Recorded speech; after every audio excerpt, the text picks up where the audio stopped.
riding the white truck as Taylor blocked my car.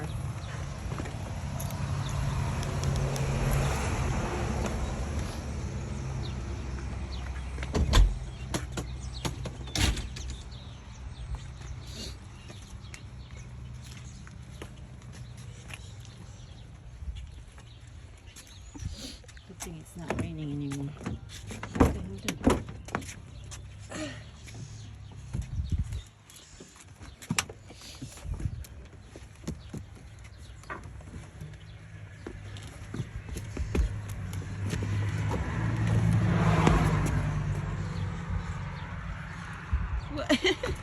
Silly.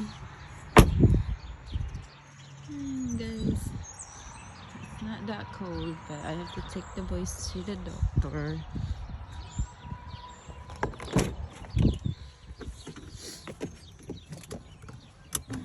Buckle yourself. You ready? Yes. Good morning everyone. So ito ang aga kong ginising ang kambal kasi ipapacheck up ko sila today. So dito guys sa US, lahat ng check up kailangan may appointment ka. So buti na lang ang kanilang pedya nag-start sila mag-accept ng walk-ins. So kaso nga lang dapat sa umaga lang. Kaya ito alas 7 pa lang ng umaga, on the way na kami sa hospital. So lagi nga kasi silang nahihirapan sa kanilang ubo sa gabi. Hindi na sila halos makatulog, lalo na si Dawson. Parang siya yung tinamaan talaga nung virus na ito. Kasi hindi na siya makatulog, tapos iyak siya ng iyak sa gabi. Kasi parang ang virus na to guys ay umaatake siya sa gabi. So, sa umaga, hindi ganun kalala. Kaya akala ko ay pagaling na sila kasi hindi sila masyadong inuubo sa umaga. Pero pagdating sa gabi, kapag natutulog na yung dalawa, doon umaatake ng malala yung ubo to the point na hindi na sila makatulog. That one. Don't. Stay away from there, though.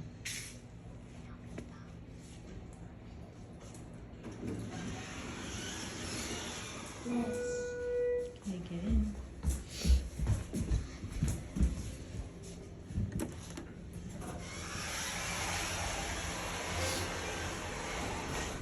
Naghilamos lang yung dalawa. Wala pang ligo-ligo, guys. Oh, tic-tac-toe. No, look. What are you doing? Playing now.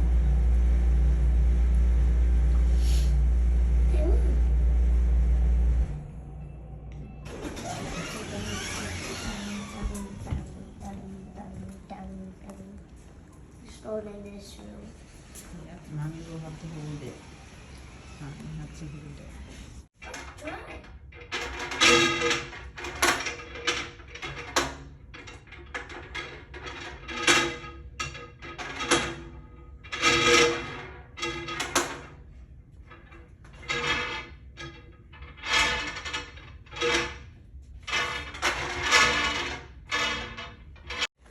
So what's gonna happen? Dr. Lando said, did you listen?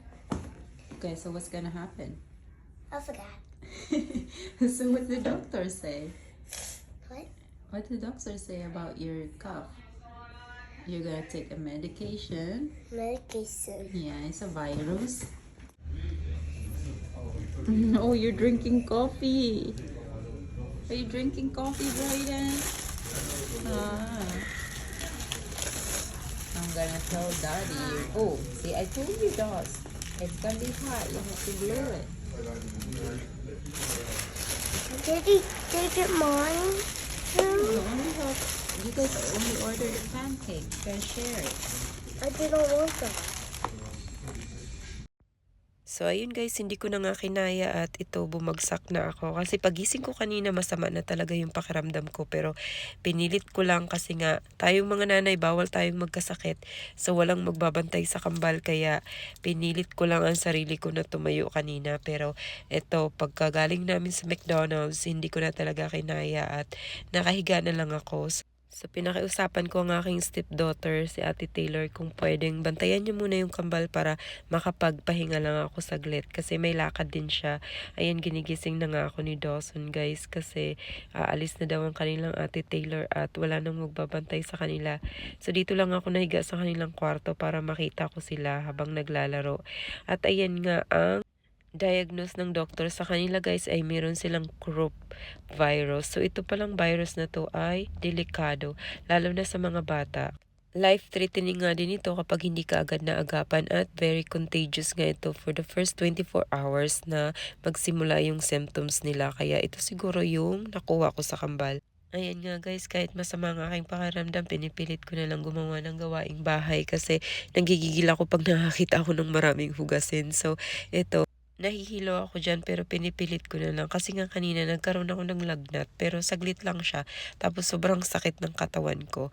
At yun nga, ang nabasa ko, magkaiba nga yung croup virus, magkaiba siya yung symptoms sa bata kesa sa adult.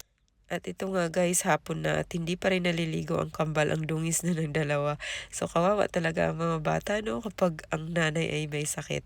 Kaya ayan, alas 5 na yan ng hapon, saka pa lang sila maliligo. Kasi hindi naman pinaliguan ng ang ate nila kanina. Nandito si Ashley tsaka si Taylor, binantayan nila yung dalawa habang natutulog ako kanina. Pasalamat na rin ako at nandyan sila at nakapagpahinga ako kahit saglit. Kasi ito nga, overtime na naman si Tad. Ini-expect ko na uuwi siya ng maaga pero hindi. Tapos ito, guys, nanghingi ng apple slices ang dalawa kasi puro junk foods daw yung pinakain ng mga ate nila sa kanila. Wala na nga akong energy magluto, ano, kaya antayin ko na lang si Tad na umuwi at siguro bibili na lang kami ng pagkain sa labas or pag sinipag si Tad ay siya na lang yung magluto today.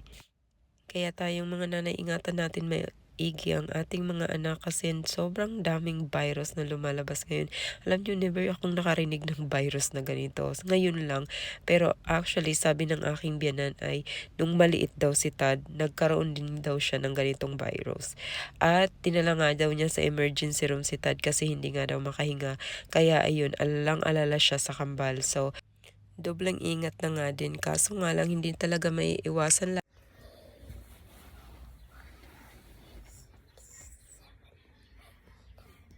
Please.